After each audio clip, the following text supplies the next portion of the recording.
Hello everyone, my name is Sean Deuby. I'm Technical Director for Windows IT Pro magazine, and this video is an introduction to Windows Server 2012 Server Manager. Server Manager is the new main interface that you will use in Windows Server 2012 for managing not only your local server, but also many remote servers as well, a new feature in this operating system release. Not only can you manage multiple servers, you will also be able to manage multiple roles across many servers. There are a lot of advantages in running Server Manager to the way you do things today. However, it's a very different interface. Things are in different places, and there are one or two tasks that are not actually there where you think they might be. So sit down for a few minutes and with this video jumpstart your knowledge on how to use Server Manager. When you first log on to Windows Server 2012, Server Manager launches, and it pretty much it looks generally like this. This configuration is a little bit different, but in general it's broken up into several major areas. On the left is the scope pane, which is the scope of all the servers that you have under management and different ways you can look at how to manage them. And this has got some great changes in it here. And in the right is the detail pane, I call it, that gives you the details of the particular items that you are managing in scope and that you have selected in the scope pane. By default, when Server Manager first launches, what you get is the dashboard, which gives you an overview of all the servers that you have under management. It also has, when you first launch Server Manager, what's called the welcome tile up here up front. And the idea being that when you first start Server Manager and you look at this completely unfamiliar interface, it gives you some tips on how to get started. Specifically, how to add roles and features to your local server, how to add other servers to manage with this instance of Server Manager, and how to create a server group. And I will show you several of these, and specifically how to create a server group in just a second. Also, what's new in Server Manager, showing you some of the new features, making it easier for you to understand what it can do, and to get more information about how to use it. Now, Server Manager, because it uses a fair amount of real estate, it's a very clean, open-looking interface. This uses up a lot of space, and so what I'm going to do is I'm going to hide it. And now we have the full tiled interface of the dashboard. And you can see from the dashboard here, it's designed to make it very obvious when something is up and good and green, or if something is not working so well, as you can see down here under legacy servers. I remember an anecdote from Brian Valentine, who was a senior VP for the server division, who once told his daughter that the point behind his job was, or behind the IT pro's job specifically, is to keep the lights green. So we all know green is good, and red, when it shows up, is not quite so good. And we'll take a look a little bit more at that in just a minute. Now that we've looked at the detail pane, let's take a look over here up at the file menu. This is the other important area where you can get a lot of work done. I will skip this for the moment. I wanted to point out Manage. Manage allows you to manage the servers that you have in Server Manager and what you want to do with them. So you can add roles and features to the servers that you have in Server Manager. There are, by the way, there are other places where you can add roles and features to servers in Server Manager, and probably more useful ones. One of the learning curves about working with Server Manager is that there are about 5 different ways to get anything done here, about 5 different places you can get a particular task done, and you'll see some of them as you go past. So you can add roles and features to servers here, you can remove roles and features, you can add servers to management, and if you want to add servers to management, you can search an Active Directory, you can search by DNS name, or you can simply import a list of computers that you want to manage. You can also create a server group. To create a server group, this is any kind of an arbitrary group that you want to be able to group into some useful function, whether it be perhaps by department or whether it be operating system or something like that. And again, you can search by just the general pool of servers, by Active Directory, by DNS, or again, you can import some of them. In the Active Directory query, you can also do some canned queries, which are sort of useful. You can search for example, just all servers that are Windows Server 2008 R2, but unfortunately, it also searches for Windows 7 clients. So if you have a fairly large enterprise, you're going to have to wade through clients to do that. So I think they're a nice idea, but they really should be splitting clients out of this query and just be querying servers. So we've said we can do all of these things, create a server group, and there's also Server Manager properties, which allows you to adjust things like refresh interval and that sort of thing.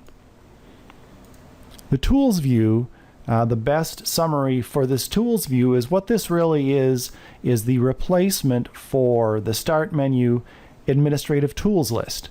You see a lot of the role-based tools in here. There's Active Directory tools, there's a DNS in here, there's group policy management. This is a domain controller that we're looking at, and I'll list what the servers are in just a minute. Performance monitor, resource monitor, more of the general stuff, and some of the Windows firewall stuff, and a fair amount of PowerShell and Windows Server backup. So just think of this as administrative tools. Obviously, the refresh button is to refresh the availability of it. And the last one I wanted to point out on here is, and by the way, if you want to, the useful thing in the View menu, you can scale the view, which can be useful if you're working on a server that does not have a high degree of resolution on the monitor. But this is also where you can show the welcome tile again. And then finally, the notification area, as you can see, is showing red, will flag that are any particular errors or events that you need to take a look at. And this particular one says that there is a refresh failed. The useful thing about this notification area is you will get notifications in other places, as you can see down below in the Legacy Servers group, Legacy Servers tile. The advantage of the notification area is that even when you're drilled into some other aspect of Server Manager, you will always see that pop up in red. So that's there regardless of what particular part of Server Manager you're drilled into. But as you can see, this is a flag for a refresh failed. So you can click on Task Details, and it will immediately take you to the error. So we see what the error is and refresh, and this is in one of the servers, a root CA, and there was a problem opening best practices analyzer results. And I'm not going to get into trying to resolve these problems. This is more to show you the different errors and different things that Server Manager can do. So let's take a look now at the scope pane in a little bit more detail. As you saw from before, you have the dashboard, and the scope pane will also always have your local server, then all of the servers that are under scope, and then underneath here, all of the roles of the servers that are managed under scope. So this is a new and useful way of looking at something. I like to think of the local server and all servers as sort of a vertical way of looking at it. In other words, all the roles and services on a single server or a given set of servers. If you have to think of it horizontally or vertically, for me it makes more sense to think vertically. Everything that's on a server vertically. The various role views here's Active Directory, Certificate Services, Active Directory, Directory Services, Domain Services rather, DHCP, DNS, File and Storage Services, Hyper-V, IIS. All of these are role services, and they are populated automatically as Server Manager recognizes the various roles that are available and active on the servers that it's managing. Before we dive into more detail for the roles, let's first take a look at local server and all servers.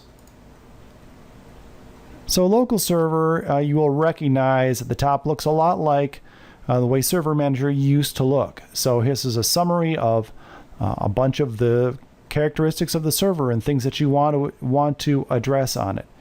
Is remote desktop enabled? What's the server name? What's the domain that it's in? What are the updates? What are the configuration for updates? Now, something that's different in Server Manager and in every one of these windows that are available. So we have the properties, we have the events. So this will tell you at least some of the event log information.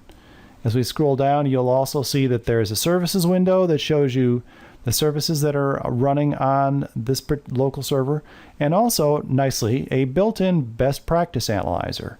You can see from this best practice analyzer that this box, which is a domain controller, should comply with the recommended best practices guideline because it is running on a VM. This is great. This is obviously I have not done it, but it's very good to be pointing out to administrators the things that you need to pay attention to when you're running Active Directory in a VM.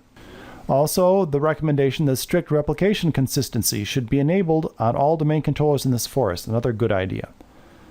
And we scroll down and we also have the performance counters, and then finally at the bottom we have the roles and features that are installed on this server. You'll also note at the top of all of these windows is a little tasks thingy, tasks button, a drop-down list.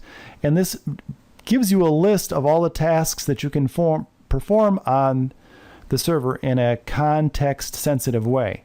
In other words, it's giving you since the main role on the server is Active Directory, it's giving you a bunch of Active Directory tools, which is both great and actually quite frustrating, or tantalizing, let's say, because some of these do recognize and will launch very nicely. Active Directory Administrative Center, Domains and Trust, these GUI tools launch terrifically. However, there are a number of important tools in, for example, Active Directory and certain other roles that are command line only tools. And this does not comprehend them correctly. If I run, DC diag will work because it works with no operands. But if, for example, I want to run repadmin because I want to run a REPL summary to look at how it works, well, the problem is there's no way you can issue commands for repadmin the command line. So what it does is it runs repadmin, which fails because you've not told it what to do. So think of this as a glorified command prompt. It's not there yet. And you'll find that this is available in many places, and it doesn't work the way you'd like it to for all of them. Another thing to note is that you can, from this task menu, you can go direct to computer management. So you'll get the computer management MMC console that you're familiar with, thusly. So you can do, this is, I know where this is. You can do a couple more things on here also. You can shut the computer down locally if you want, which there are so many ways you can do this. It's a question of picking a way to do it. The way that I've decided to do it from this situation is or for any situation, is just to do Control-Alt-Delete, which brings up the lock screen, I think of it as, basically. Then down here in the corner, the little power icon, and then you can disconnect, shut down, or restart. To me, that's the simplest way to reboot the server, because you can always find it from there very easily without having to mess around with menus. Now let's have a look at the All Servers view from the scope pane. This is the view that allows you to manage multiple servers at one time, a new feature that is available in Windows Server 2012 that was not part of Server Manager in Windows Server 2008 and 2008 R2. This has a similar layout to the local server operational focus. These are called, on the scope pane here, these are called operational focus, although I doubt we'll actually be using that term. And you can see a similar type of screens, windows in this particular view. There's servers, events, services, best practices analyzers, performance, and roles and features. And notice that these are this is the aggregate view of all of these across many of them. So you can see right now, performance, I have many performance counters are not turned on for saving. Ironically, for performance reasons, I have performance counters turned off. But you can see the roles and features that are installed across all of these servers. And you can sort by type, whether it's a role or a role service or a feature. And this is a good point to introduce the servers that I actually have in the environment. So I have 3 Windows Server 2008 R2 servers and 2 Windows Server 2012 servers. This is the first 3, Hanshi, Root CA, and SCVMM, are my Windows Server 2008 servers, R2 servers. You'll note that they are all throwing errors, that there are data retrieval failures occurred, and I still have to upgrade in order to manage down-level 2008 and R2 servers. You have to have the .NET Framework 4.0 installed, and you also have to have the Windows Management Framework 3.0 installed. I have a release candidate of the WMF 3.0, and the product just RTM'd yesterday, or the day before yesterday, so I need to upgrade theirs, and that may clear up these data retrieval failures. But anyway, you can see the list of the servers. Here are my 2 Windows Server 2008, Windows Server 2012 servers, fresh off the press RTM servers, and you can sort them by however you want. So, for example, I can select 2 servers, and I can right-click, and I get a context menu that gives me a bunch of things I can do with those servers. You know, whether I want to do computer management or PowerShell, this initiates a remote PowerShell instance. Whether it's the management tools, again, we run into this list of command line tools. If I were to run repadmin right now, what it would do is launch 2 instances of repadmin and fail in both of them. So you don't want to do that. There is refresh is listed everywhere. You'll also see configure NIC teaming is listed everywhere, which is a great feature that is now rolled into Windows Server 2012. But it's outside the scope of what I want to talk about right now. So that shows you some of the things that you can do with the all server management. And you could also, like I said, if you want to, you can choose to reboot a bunch of them. So I can select, if I really wanted to cause myself trouble, I can select all the servers in my environment and then choose refresh to first refresh. So let's see if I still get these data retrieval failures. And you can see as it changes in, yes, I am still getting some data retrieval failures. But I can also right-click on certain servers and choose Restart Server, or multiple servers, and choose Restart Server. So these are some of the things that you can do with just in the server window and in various parts of the services, the different windows you have. You know, for each ones you can do simple. Sometimes the task button here is as simple as a refresh. Sometimes it is more complex. So for example, if I go down to performance, I can choose tasks and I can configure performance alerts, for example, or start performance counters depending on what I have selected in the first summary window. The next section in the scope pane that's very important, I think, are what is, I call at least, the role view. So these are all the installed roles on the different servers in my environment. Certificate services, domain services, DHCP, DNS, file and storage services, Hyper-V, and IIS. So this is sort of the horizontal view where you take a particular role and you see what servers in the environment it is installed upon and some ways to manage that role.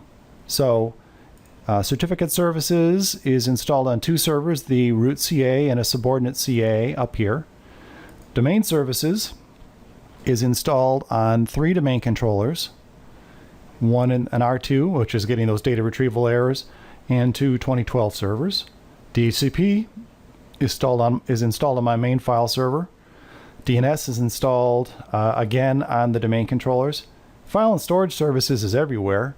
Note when you start drilling down into something that is strongly managed through Server Manager, that the scope pane minimizes to save some room, and then it to show you a submenu of some things that you can do, particular with server storage and storage spaces, which I'm not going to get into here.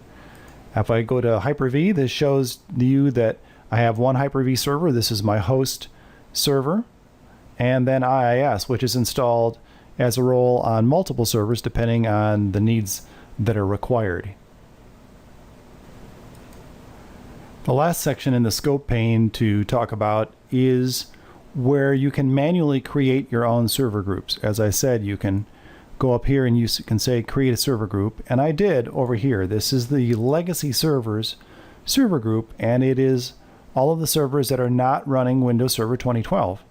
And when you do that, and I'll go back to the main dashboard again, you can see quite clearly where I'm having some problems with services starting and all that is in the legacy servers. So here we are, we have an error in the legacy servers, and it tells us right where it is. Let's click on it to see what it's all about.